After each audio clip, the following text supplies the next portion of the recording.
Sabina Chege has suddenly become clever, and I'm doubting her cleverness,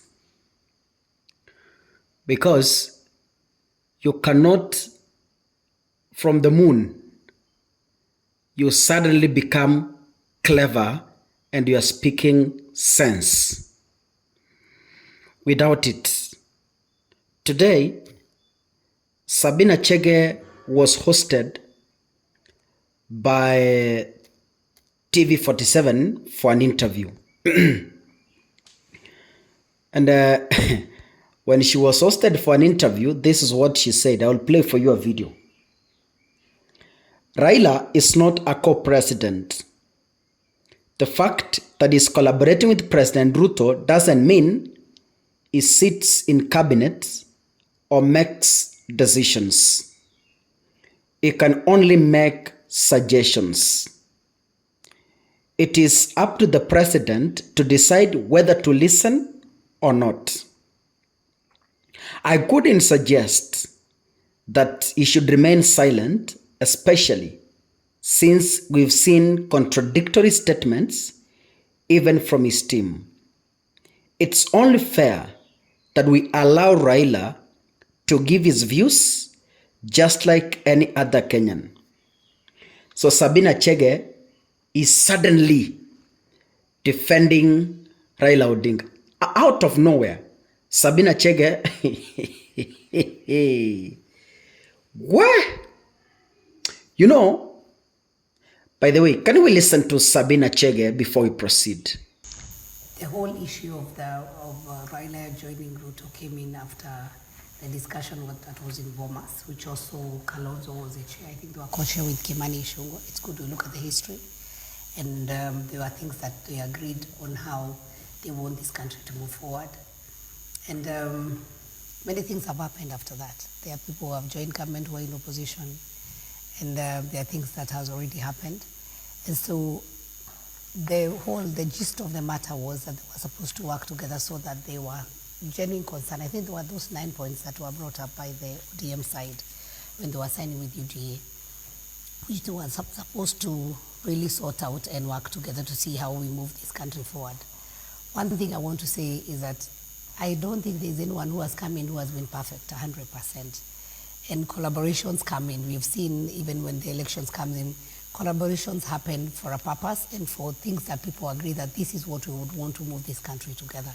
And that's what happened when Raila came in. Whether it has happened or not, that's a discussion and a debate. The main debate here is whether or not it is fair for Raila Odinga to distance himself from anything that, or any criticism directed towards this administration. Is it fair for him, even politically? I don't think Raila Odinga is a co-president, and he's also a Kenyan, so he can give suggestions as a Kenyan. He is not a co-president. By the fact that they are collaborating with William Samoei Ruto as a president doesn't mean that he doesn't sit in the cabinet.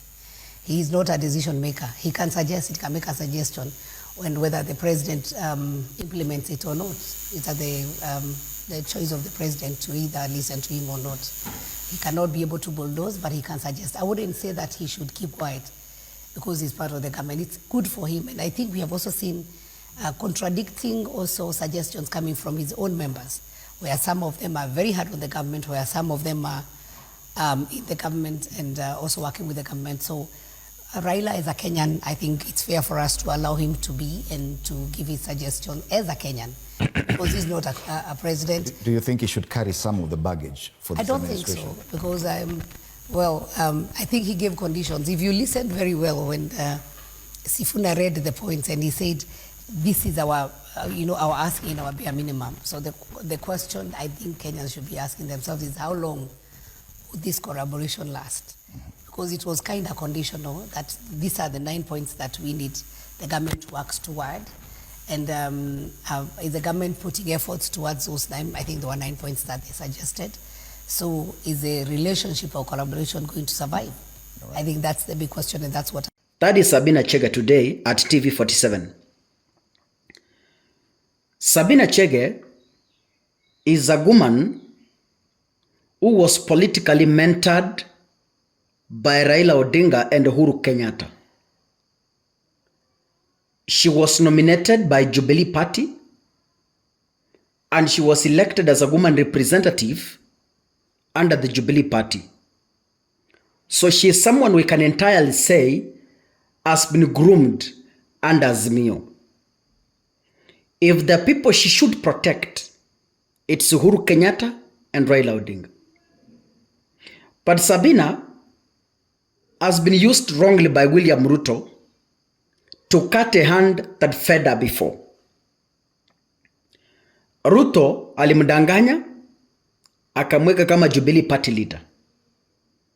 And she saw that she has arrived. She saw heaven. She saw herself powerful. And she began to release some statements that kept me wondering if this is the Sabina Chege that Uhuru Kenyatta himself and Raila Odinga mentored. She started, all of a sudden, she started attacking Uhuru Kenyatta and attacking Raila Odinga. In 2023, I remember, akisema kwamba sisi sio watu wa maandamano. Hatutaki maandamano. Huyo mzee kama hako na maandamano, sisi tuko kwa serikali ya William Ruto. Ukiona tunanyeshewa, Your Excellency, tufungulie mlango, tuingie. So she completely became drunk. Hakukuwa nasikia la muadhini wala la mteka maji msikitini. I have the videos of Sabina Chege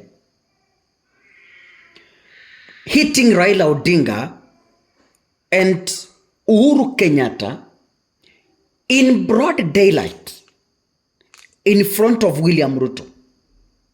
Akipiga Raila, na alimpiga vita sana kwa maneno huyu mama. Lakini alikuwa amesahau ni nani alimsupport kuingia katika siasa. Can we listen to Sabina Chege during that time in 2023? Ya mwisho nataka kuambia kama kuuliza watu wa Isiolo. Nyinyi mnataka rais afanye kazi ama watu wafanye maandamano? Mnataka kazi ifanywe ama maandamano? Na mimi ndio nikasema asiyekubali kushindwa sio nini? Na sisi tukasema tutaunga mkono rais wa Jamhuri ya Kenya kwa sababu kiongozi wangu wa chama cha Jubilee ndio alipeana ile instruments of power na akapatia William Samoei Arap Ruto. Kwa hivyo itakuwa ni makosa sana tukisema we do not respect him. We respect him, we will support you with your deputy president. Hata nikifika hapa Isiolo, nimepata kuna airport ambayo ni mzuri sana. Your Excellency, if that airport inaweza kuwa too expanded kidogo, wale watu wa miraa wanatoka huko Meru, wanakuja hapa Nairobi, they can be able to do their business here hata ya livestock. Kwa hivyo nikimalizia nitasema ya kwamba kwa wana Jubilee, our former party leader ambaye alikuwa ni rais tunamheshimu sana, wakati wake wa miezi 6 uliisha.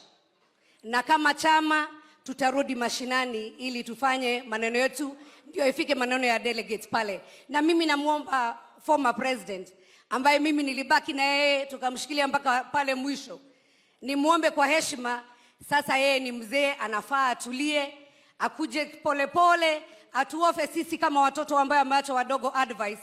Lakini tungeshtuka sana tukimuona akienda pale kwa street akifanya maandamano. Tumwambie asidanganywe na yule mzee tena.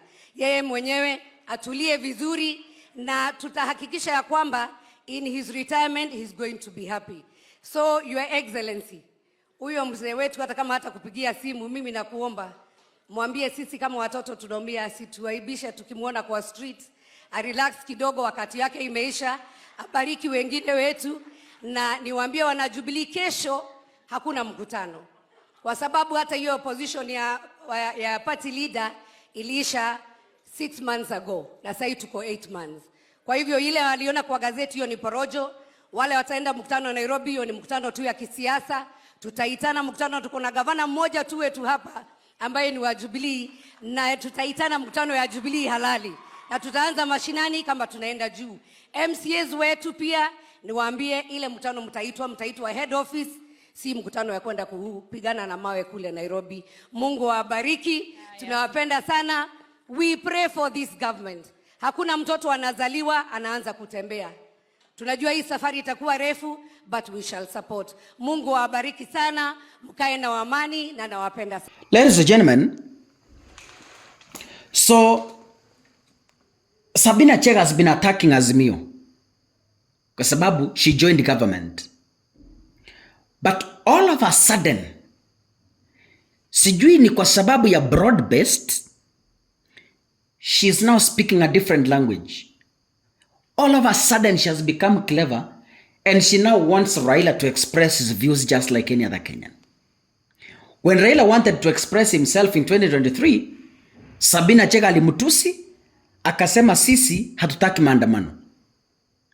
Lakini in 2025, Sabina Chege anasema, it's only fair that we allow Raila to give his views just like any other Kenyan. So in 2025, kwa sababu Raila Odinga wameelewana na Ruto, Sabina Chege has now suddenly become clever. Let me tell you, Sabina Chege atakufa kisiasa na hata waifufuka.